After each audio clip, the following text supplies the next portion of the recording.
Hello and welcome to the Tech Show. Coming up this week, we look at some new tyre liners from Vittoria. And Canyon partner with 3 brands for their new XC footwear. And we debate whether we can learn anything from those EMTBers.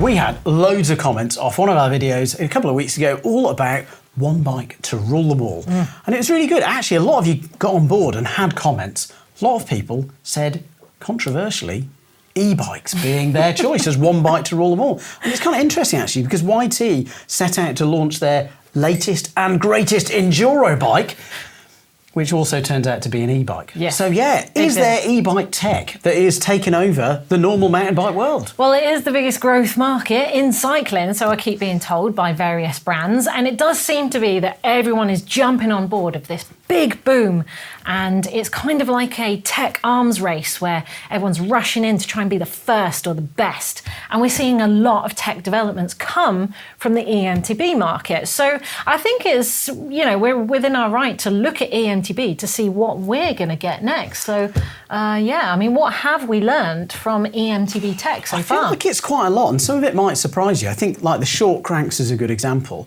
Lots of bikes for a long, long time were spec'd with sort of like 170, 175 cranks, maybe 172.5. Yeah. But now, and I'll say it's not only because of e-bikes, because sort of some downhill races were using shorter cranks for sort of fit adjustment versus sort of ergonomic enhancements. And now loads of bikes are available with these shorter cranks. Or at least small people like me who was struggling to get a 165 can now buy a 155 or a 145 even. And I think this may be a bit of an unusual thing to say, but Q's and Link Glide, now they're not e-bike specific, but they kind of came to head because of the need for a durable drivetrain that can withstand high torque. And it's kind of made durability fashionable again, which shouldn't have gone out of fashion anyway, but it's cool again. I think you're right. I think there's lots of sort of drivetrain things that have happened really recently that do lean into tech from e-bikes. So we had I think an e-bike group set from SRAM that was single shift, which was kind of cool. And there was a setting on original Axis that did the same, but the new T-Type is already set up that way, and it does shift under full load. It shifts really amazingly. Yeah, well, it kind of doesn't allow you to shift under full load almost. Maybe they were thinking about e-bikers, but that's good for us as well. Exactly, yeah. And also there's been a lot of drivetrain tech, like we've seen ABS brakes and we've seen auto shift and coast shifting as well in the gears. And all of that has been made possible by a bike that has a battery in the down tube because you need power to power these things. But obviously we've seen, Eagle transmission, we've seen Flight Attendant with RockShox that get in their own little mini batteries. And so how long is it going to be before this other technology like ABS and auto shifting gets its own little mini battery and we get it as well? Yeah, I mean, it's controversial. Often people do talk about kind of batteries and the keyboard warriors don't like batteries. And I can see why. Flat batteries are rubbish. But it's not just the kind of electronic tech, I don't think. For me, it's also there's been saddles, and there might be controversy about this, but they're like mountain bike saddles. Okay, they're e-bike saddles, but for me, mountain biking is about going up and going down. And these newer saddles from Ergon and Physique they've been sort of branded as e-bike because they've been designed specifically for being really good at climbing. So they've got a really nice padded nose, they've got a really good kick sort of shape at the back. A little shelf. Yeah, shelf to kind of like sit on. They're really good for climbing as well as all-round riding. They're thinking about tech climbing again. Maybe tech climbing is cool again thanks to e-bikes. Look at the power stages at EDRBs. They're awesome. I guess also from these bigger, heavier bikes, lots of people have now got better brakes as well. Yeah, and we're loving it. And also burlier tyres so that they can also stop, but also handle that high torque. So if it's getting more development into the realms of non-assisted bikes, I mean, I'm all for that. Yeah, agreed. I think there is a difference with the tyres in terms of how they're, it's not just for sort of downhill performance or super light cross-country. There is this, I guess it is enduro, but e-bikes seem to be pushing it. But it's also safety that's really interesting. It was a question that popped up a couple of weeks ago in one of our Ask shows, and I was a bit stumped. I had to do a lot of research because I was like, there's a new standard. What, for e-bikes? I was like, well, there can't be an e-bike standard for helmets. What's the point of that?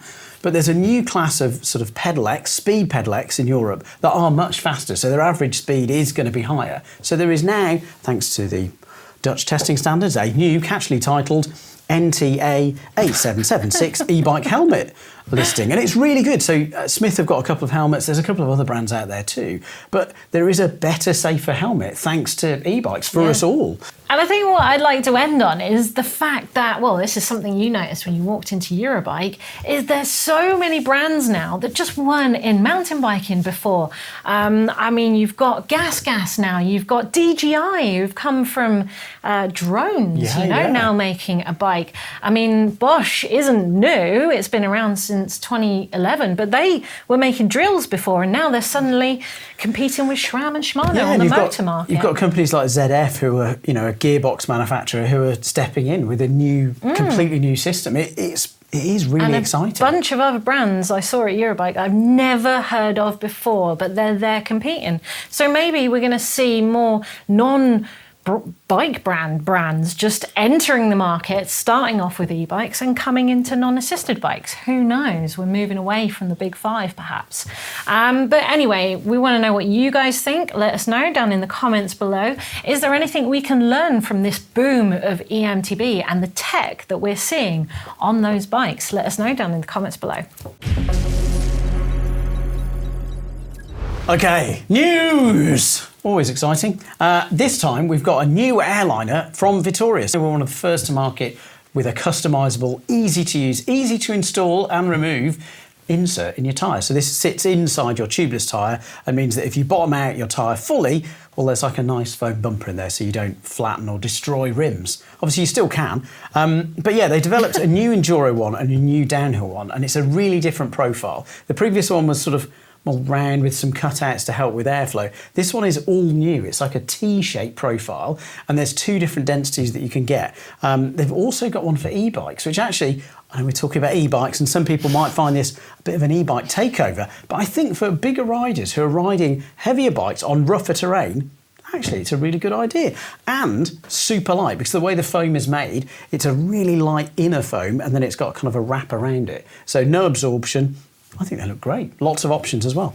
There's also an Airliner Protect Trail as well, which is 29 only for 25 to 30 mil rims, and at 95 grams, that's actually one of the lightest on the market. That is very light. And speaking of light, there's also an Airliner Light for gravel too, if that takes you fancy. Ooh, which is going to be more controversial, e-bikes or gravel? bikes. Let us know in the comments. Canyon have entered the foot market, or entered the shoe market. That sounds better. They haven't got into feet. Yeah, they have. They've got into shoes. They've got a cleat grown into the bottom. Is it really? Yeah.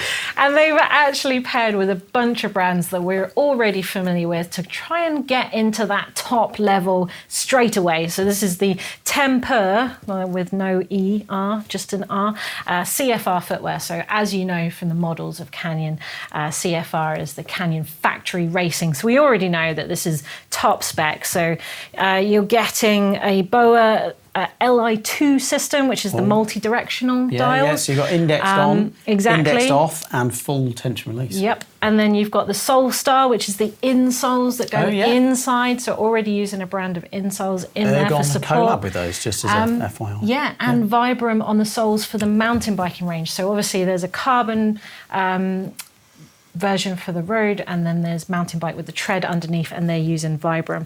So this is a full length carbon footplate for good power transfer, but they have taken some time to put some flex in the toe box in order to sort of relieve pressure and add more comfort. These will be available in black with a gum tread, or grey or white with black tread, and they are weighing 290 grams for a size 42, priced at 329 euros for those, but they're looking pretty sweet. Yeah, they do look sweet. My opinion. Very good. Someone's big birthday. A big brand. It's not me. No, it's not me. Well, I don't think it is. Whose birthday is it? It's a 50th. It's Specialised. 50? Yeah, so it's young. 50th edition. I know. So young and so full of enthusiasm and lots of innovation. Like you today. Well, I too am almost 50. So, interestingly, they've got an S-Works Epic World Cup Forward 50 limited edition, which has got to be one of the longest names ever. Essentially, it's their S-Works Epic World Cup, so that's the sort of not full suspension. So it looks like a hardtail, but it's got, what, 75mm of travel. Really jazzy paint job. And I know so jazzy. I overuse that term, but it is an exceptionally jazzy paint job. Can I just admit that I didn't really respect this paint job when I looked at it in the photos. And then I saw this Instagram post right here.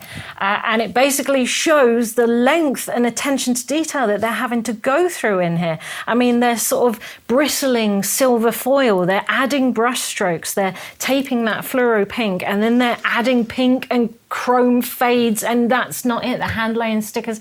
Honestly, that video goes on. I couldn't believe how much work's going into them. Yeah, no, I mean, it is very good, which is what you'd expect if there was only 250 of them available worldwide. Yeah. And if you're not sitting down, probably best to sit down because the pricing is fairly steep. I mean, it is a 50th, so, you know, you've got to spend big for a 50th. And it's also, is it not the bike that Koretsky was riding in the Olympics? Korets who?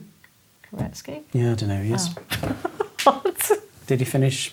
Oh, wait, was he first loser? Second. Silver. Okay, silver. Like the paint job. Okay, anyway. Yeah, price point is, it's testy. €14,000 or dollars or £12,500. Also someone's birthday this year, but older than Specialized. Older? Would you believe Norco is celebrating 60 years? Wow. I mean, what's more shocking is realising that the 60s was like more than 60 years ago. Anyway, Norco have been in the market for 60 years, been in the game for 60 years. They were importing bikes into Canada, and then they started bringing BMXs to Canada, and then they sort of brought the first mountain bike to Canada as well. There's a lot of firsts. There's controversy probably about that, but we'll carry on. Probably, yeah. There is, basically, they were at the forefront of a lot of stuff, and now they've got some of the biggest names in the game wearing their, or riding their bikes and wearing their brand. So check out the video if you're interested to see where they've come from. From old school to new school, RockShox Flight Attendants continues its takeover. Hit us up in the comments if you don't want electronics to take over. They've got a new configurator to buy aftermarket shocks. Oh, yes. That's pretty cool. It is, And they've also got a new iteration of this shock in a very, very specific format for one specific bike, which is the new Trek, well, newish Trek Super Caliber. So that's the hardtail that isn't really a hardtail. I know, second one on the show. Because it has a special ISO strut. Yeah. So no linkage, just a strut. It's fun. Yeah, that's quite nice. And in the world of Crankbrothers, they brought out a new colourway for their Stamp and their mallet shoes. So that's the clipless and the flat shoes, which they're calling the Dunes. And apparently it's celebrating the, or a homage to the desert. But I'm thinking maybe they just like a certain film that's trending at the moment. What do you say? I don't know. It looks good. It does look good. It does look really good, they? actually, yeah. Yeah, shifting sands and endless ise. Yeah, well, there you go, yeah. Very exciting. Easy for you to say. Yeah, and finally, pedal matters. We've got a new pedal from Raceface. Oh, there we go. Second size option, better feel, plastic pedal called Chester. Oh, interesting. Lifetime warranty, inclusive of crashes. Yes, I know. For a composite pedal. I mean, I think that's pretty groundbreaking, Could be actually. Could be cracking, but it doesn't matter because you get a new one. Anyway, that's the news.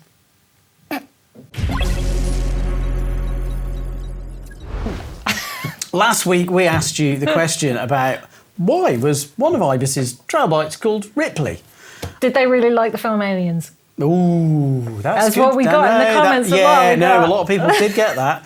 And they're wrong. And it was great because actually some of the people that didn't get it right, I just thought, come on, you're going to get this right. It's a bit of a deeper dive.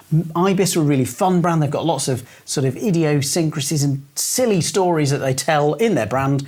But yeah, not a lot of people got it. But no. Actually, more than I thought, because I thought there would be zero who got this. No, but actually, winners are on the bike. Screen right now. Well done. Massive pride points for you, because this was tough. We should say what the winner was, or the answer was. The answer, yes, of course. Oh, okay, cool. So it comes from Ripley's Believe It or Not, which was a TV, I think it was a book, it was a magazine as well, which, Robert Ripley, the founder of Ripley's Believe It or Not, was from Santa Rosa, which was, I think, the second place which Ibis bikes were from. So I think they were like in a couple of but it was San Luis early Obispo, days. and then they were in, now they're in Santa Cruz. But yeah, there you go. Useless facts. And we've got it's a not few winners. useless because people get pride points in the comments. Okay, this week's chance for you to win those pride points, and the question is, S-Works is a division of Specialized holding its namesake to a higher standard than most of their Specialized models. But where did it get this namesake from? Now, I think this is really tough. I don't think many people get it. So I'm giving you some clues here. Is it named after an iconic plane? Is it named after a division that created an iconic plane? Or is it just Specialized and some works amalgamated together?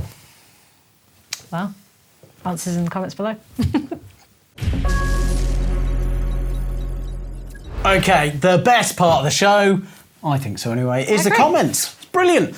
We've got comments here from John Smith 4005, and he says, yes, I do. These are all in reference, by the way, to thinking, does tech give an unfair advantage? We're talking about prototype bikes and all of those things. Yeah. In downhill, but I mean, we could apply it in cross-country too. But so back to John Smith, he says, on top of that, I think the bike should be available for sale. Prototype testing should be done separately. Interesting. Yeah, well, Feedback Zulu says, no, tech gives riders fair advantage. Oh, I wish he'd explained that a little bit more, but I see what he's saying. He's saying development kind of levels the playing field somewhat. Well, yeah, it does. I mean, Gary Lovell, I think testing should be done outside of racing. Yeah, I think there's a lot of testing that's now going on outside of racing. We're just seeing the very cream of the crop. We're not seeing... Well, we're seeing the occasional crash, sorry, Bernard, but a lot of the tech stuff is working really well. Well, Max says, I think the crazier the better with downhill race bikes. That's why the Honda gets a mention to this day. Pushing the boundaries as far as possible. Tech is almost as exciting as the racing itself. Yeah, that's a really good point. Yeah. So this is from D-Slag, or D-Slag. He says prototype could be an advantage or disadvantage. The whole point of prototype testing should be to test a concept. Very true, that is the point, and sometimes it does go wrong. Can't have that in there. Why not? Can't have that in there. Why not? David Britz, is Omri Pirion riding a prototype? He's one with the largest margins on the product on that bike. I mean, sort of. He's on a standard bike, but there's prototype chainstays because it's a different metal. It's not aluminum or aluminium. It's steel. Interesting. So almost. Is it a prototype? Probably. Sort of. Anyway, what are we looking forward to this week? We have got some very fun things. We've got 7 essential trailside maintenance skills that everybody should know. Oh, that's me. There you go. That'll be very good. And from you, I believe you are bottoming out bikes. Correct, yeah. I mean, that's exciting. Yeah, it was, just to sort of prove why it's important and why it could be damaging for your bike. It was good fun. And you talked to a suspension specialist. Yes, see if it's it even wasn't bad for just you. me wittering on. We actually got expert help as well from a fellow World Cup mechanic. So we all Jake need Ireland was expert there. help here, don't we? Anyway, thank you very much for watching, and don't forget to join the debate in the comments below. Is there anything we can learn from EM2B Tech, or have we reached the pinnacle already? Who knows? Let us know.